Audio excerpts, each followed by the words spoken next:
Bora responder também sobre o futuro de Roger Guedes. Conversei com o seu representante e trago novidades importantes. Fala pessoal, tudo bem com vocês? Que reviravolta, hein? Sim, senhoras e senhores, Tite está negociando para voltar ao Corinthians. O Dorival saiu da mira. Nesse momento, todos os olhos estão voltados para Adenor Leonardo Bach, o Tite. Eu vou te contar essa história. Chega mais, eu sou o Chico Garcia, inscreva-se no canal, hein? Bom, a informação bombástica da noite de domingo é do jornalista Pedro Ramiro, meu ex-colega de Grupo Bandeirantes, tá lá na TV Record, tem um canal dele aqui no YouTube muito acessado, nas redes também, a galera acompanha ele.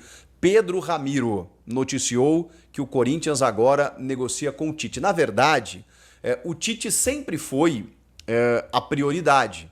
Tanto que o Corinthians tinha sondado lá no começo, tinha tentado conversar, mas inicialmente o Corinthians tinha uma resposta via intermediários de que o Tite estava esperando alguma coisa da Arábia Saudita, tinha uma possibilidade do Al Hilal, que eu já tinha visto que negociava com o Inzaghi, um italiano, para ter na sucessão do Jorge Jesus, mas o Tite sempre vislumbrou, depois da Copa do Mundo, um trabalho no exterior. E a gente sabe que o mercado saudita, né, embora não seja a primeira linha do futebol mundial, tem muito investimento hoje.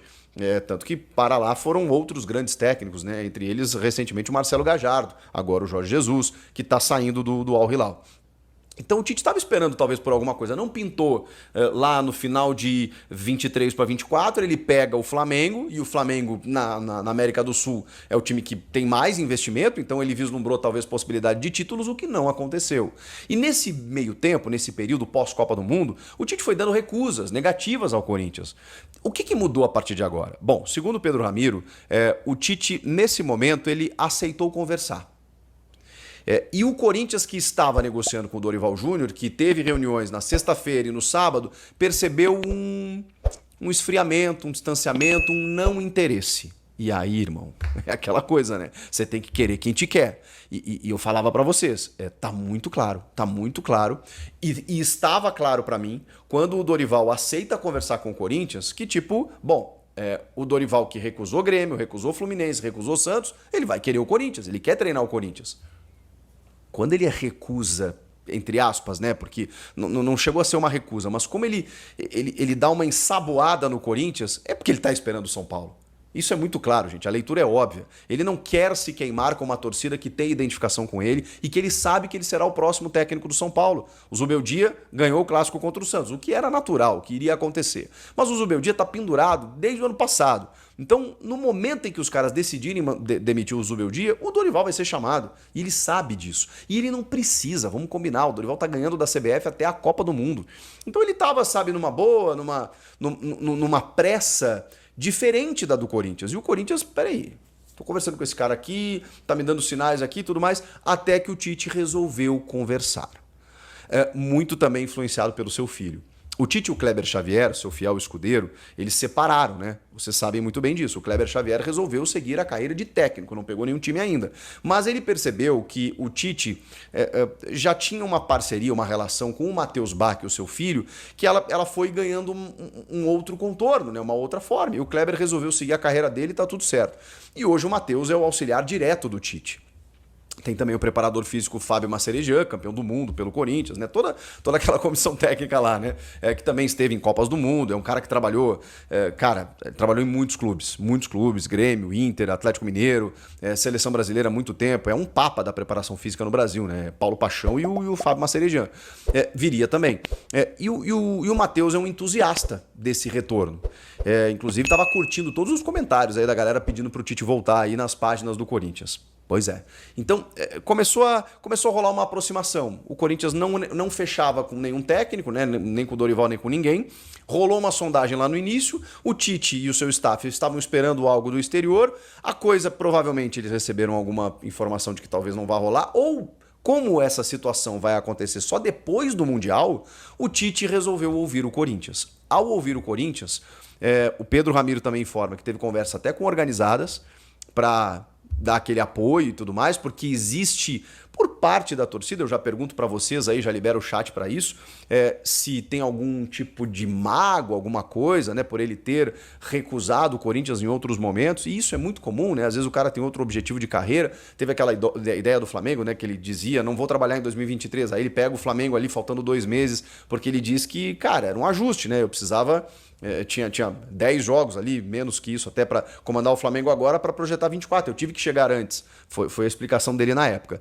Mas eu tô vendo aí já, nesse zoom da notícia, uma repercussão muito positiva com o nome dele. Porque não tem como, e eu vou falar como torcedor, né? Eu tenho uma relação com o Renato Gaúcho em que nem sempre a gente vive de amores, né? Ele, muitas vezes eu fiz críticas como treinador e tal, mas o Renato é o maior ídolo da história do Grêmio, como jogador e técnico, né? O Filipão talvez esteja um pouco acima como técnico, mas vocês entenderam. É um cara que a gente tem muita gratidão.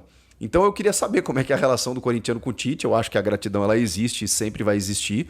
E eu entendo a mágoa em algum momento. Só que nesse momento em que, sem o Dorival, por exemplo, que era um técnico que a gente imaginava como a maior possibilidade, cara, você se volta para os outros nomes, ou você inventa um estrangeiro e aí você dá um tiro no escuro, porque pode dar certo como um Abel Ferreira e Jorge Jesus, mas pode ser um Pedro Caixinha, um Gustavo Quinteiros, um Jesuado Ferreira, pode ser um Vojvoda que dê certo, não dá para saber.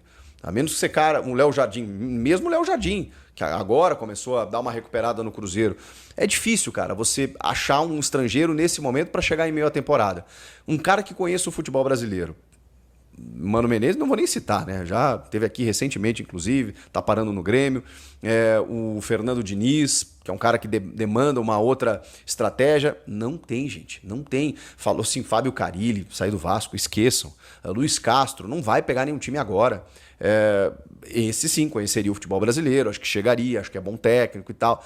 E mesmo assim, cara, se ele não desse resultado em 5 jogos, a pressão seria gigantesca. O Tite, ele chega com outro status. O Tite é o Tite, cara. O Tite é o maior técnico da história desse clube.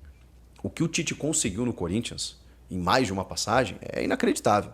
E o cara volta, ainda é campeão brasileiro de novo. Então, assim, o Tite é o Tite. Ah, mas o último ano dele no Flamengo não foi bom. Ah, mas tem o trabalho nas Copas. Eu acho que o Tite fez 2 ciclos de Copa muito bons, tá? Mas isso é papo mais pra adiante, pra gente avaliar o momento do Tite, o que o Tite pode fazer nesse time do Corinthians. A informação de momento é que há uma negociação porque o Tite decidiu ouvir. E a partir daí tem uma questão salarial, tempo de contrato, talvez, provavelmente, até o encerramento da gestão Augusto, que é no fim do ano que vem.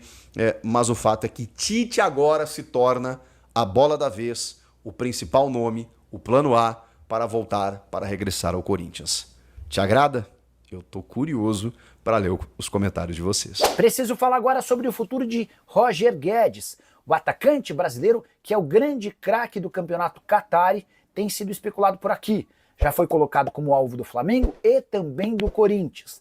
Na manhã desse domingo, conversei com um dos seus representantes e perguntei a ele, existe a chance de o Roger Guedes ser vendido pelo Al Rayyan na metade do ano? A resposta, abre aspas, nenhuma chance de ele voltar. Esqueça essa história em 2025, fecha aspas. Vale a lembrança de que o Roger Guedes é o artilheiro isolado do Campeonato Saudita, com 19 gols em 21 jogos, temporada, somando outras competições, de 24 gols e 3 assistências em 34 partidas. Desde que foi comprado pelo Al Rayyan, o Guedes tem uma média muito próxima à participação de 1 gol por jogo. São 60 jogos, 47 gols e mais 8 assistências. As grandes dificuldades para tirar o Roger Guedes de lá hoje são financeiras. É alguém que ganha 5 milhões de reais por mês, custou 10 milhões de euros em direitos econômicos junto ao Al Rayyan.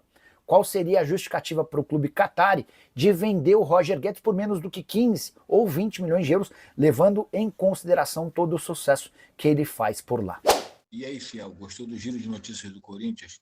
Então já deixa o like porque isso ajuda demais o canal a crescer. E se inscreva para ficar sempre por dentro de tudo sobre o nosso timão.